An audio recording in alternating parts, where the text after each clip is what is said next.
history lesson and a little bit of advice. I appreciate it.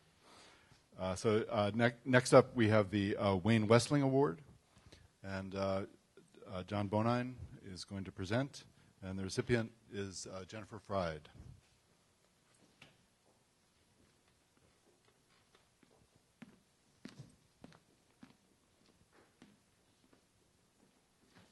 Bill, you forgot to say keep it short.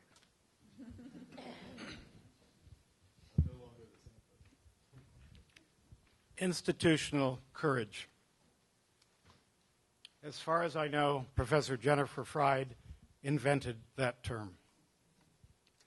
And she has used it to challenge university leaders to take risks in policy and practice for the benefit of their constituencies.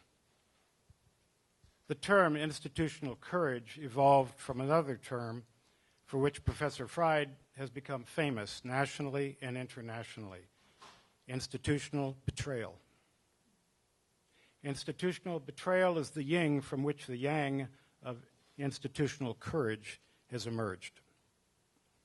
Her academic research into the phenomenon has led to understanding that the betrayal of sexual assault is often followed by a subsequent betrayal by institutions that fail students and others who have been raped and otherwise assaulted.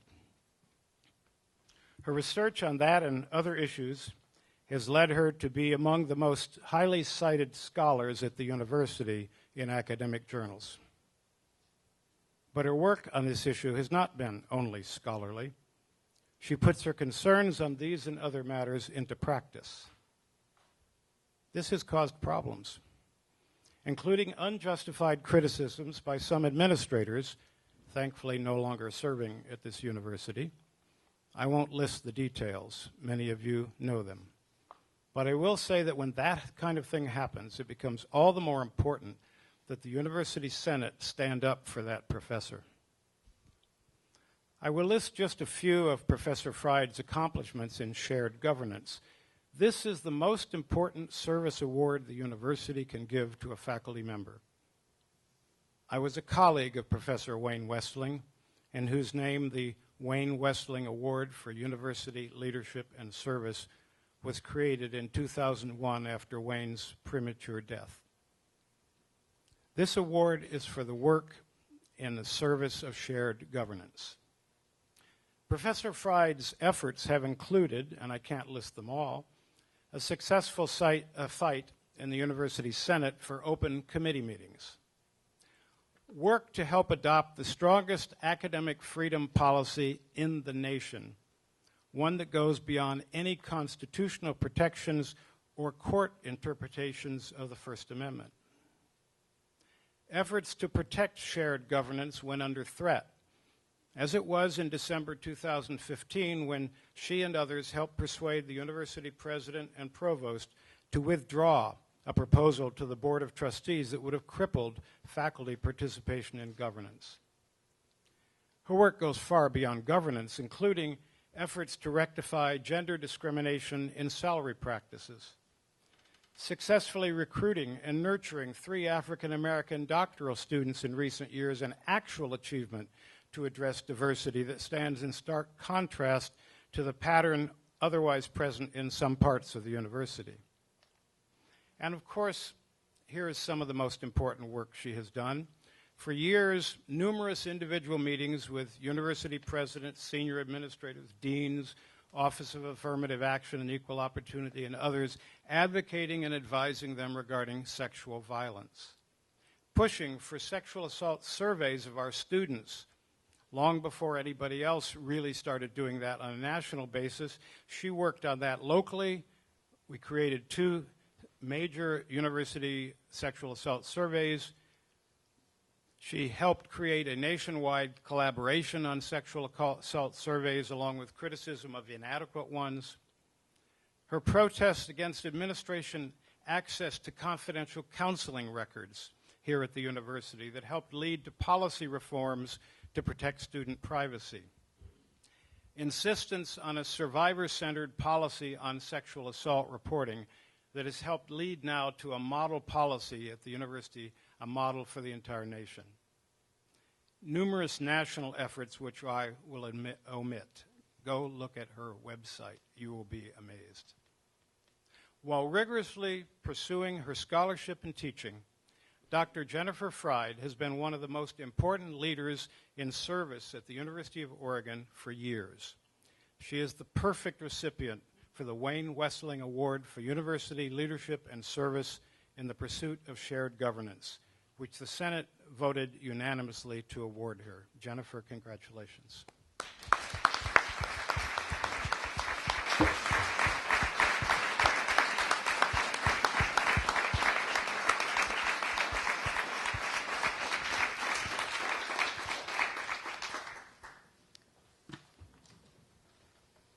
Thank you, Senators, for this great honor. I share this award with my students, colleagues, and fellow senators for their commitment to what Wayne Westling so valued, the principles of shared governance, participatory decision-making, and fostering a campus climate of inclusiveness and respect. The Westling Award is in part recognition for service to the university. But what is service? As university citizens, we understand and value the meaning and worth of our service to our university, to our students. All of us take part in communities and institutions that we care about, but that aren't perfect. The fundamental contract of all communities demands that we each do our part to help our communities grow and advance. The word service can evoke images of working for others, but we shouldn't confuse service with subservience. Truly, the call to service in our communities usually takes the form of our supporting that which serves us well and our working to change that which doesn't. In my experience, when I think of those contributions I most admire, service can mean activism. Receiving today's honor helps recall my earlier days here, when the principle of university service drew me to activities to foster inclusion and equity. One of the most satisfying experiences was in the early 90s, helping create a group of women faculty from around campus. For about 2 years, we met regularly and advocated for changes to improve the climate for women on campus. Many of those changes continue to bear fruit. Before that even, in the 80s, then President Paul Olem responded with understanding when I and others advocated for parental leave and a child care facility for faculty and staff. He provided the founding donation for the Olem Child Care Center, a center that continues to thrive. It's particularly important to recognize activism as service in the present political climate. As Americans, as scholars, as teachers, we are confronted with issues where service to our communities isn't necessarily recognized. About 5 weeks ago, we saw science marches all over the country that protested in defense of the scientific method. I see these protests as important service.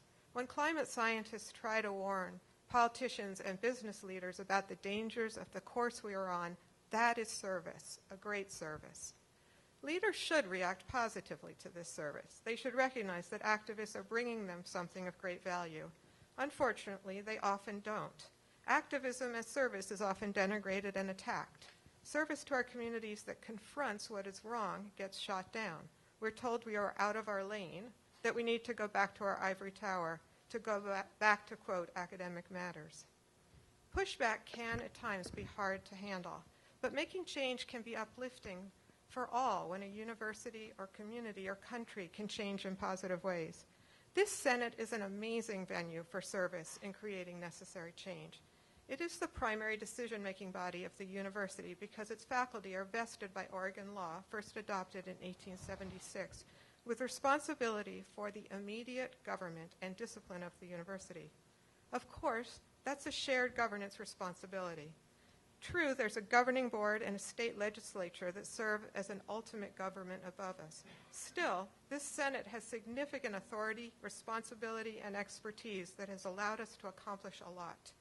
According to the University of Oregon's Constitution, our governance authority in the Senate is over academic matters as commonly understood in higher education. There's a school of thought that wants to read academic matters narrowly, one that says the Senate should only be handling curriculum and little else. I can't support such a narrow reading because this isn't a narrow university. Its academic mission and legacy aren't narrow. Oregon law defines the University of Oregon as a public body created to carry out public missions. Specifically, the statute spells out 4 goals for public higher education. 1, creating an educated citizenry. 2, ensuring a high-quality learning environment that allows students to succeed. 3, creating original knowledge and advancing innovation. 4, contributing positively to the economic, civic, and cultural life of communities in all regions of Oregon. That is why we're here. We are, in the words of the UO's own mission statement, a community of scholars committed to exceptional teaching, discovery, and service. All legitimate activities of the university exist to serve its academic mission to advance learning in the public good. That doesn't mean we should micromanage the university's administration. There's a difference between the governance functions we are required to provide and the management function provided by our deans and executives. However, the last few years have showed how invaluable the contributions of this Senate are to the effective running of the university. Part of the transition to an independent governing board was the need to update our policies. That required a lot of work, often thankless work, carried about by the Senate. There are times that our body has needed to directly intervene. A good example was the medical records privacy case a couple of years ago. We had a situation that ended up having national consequences, exposing an unintended loophole in national privacy law and leading to action by both the federal government and our state legislature. It also led to action here in this Senate to enact a strong student privacy policy. We got a lot of pushback, but we did the right thing.